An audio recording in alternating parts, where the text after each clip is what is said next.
So, there's a lot of companies that do the genetic testing. You send it in and you find out, what your genes look like. What do you have a propensity to have? So what is the likelihood that you're going to be gluten intolerant, or what is the likelihood that you can break down saturated fats? And it's a very, very good information to have, but it all depends on the environment you're in, because the environment determines how your genes show up. The epigenetics it's a big buzzword right now, and it's the blueprint and what the on and off switch are. So if you have the epigenetics turned on that switch for a disease, you're going to have the disease. If you don't have that turned on, you're not going to have the disease.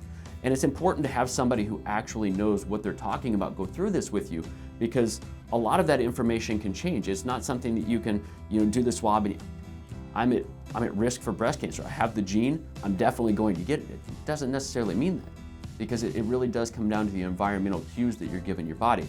I have the genes for gluten intolerance. Yeah, you have the genes for that, but it's very possible that if you give your body the right environment, you're not ever going to turn those on. You're not going to have any problem processing it too. So there are a lot of people that look at this testing and they're like, this is the gospel, and it's not necessarily that.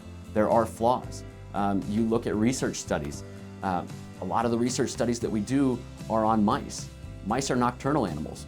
We are not. So is the information valid? There's a lot of argument that it's not. So it really depends on how the experiments are set up, and what type of things you're using this testing for. There are a lot of variables to this, so it's not set in stone. It's not something that you can just look at and say, this is a guaranteed thing, this is something I have to do. There's a lot of variance in there, and you have to have somebody that's able to sort that out for you and give you the information that's needed, that's going to help you get to the path that you want.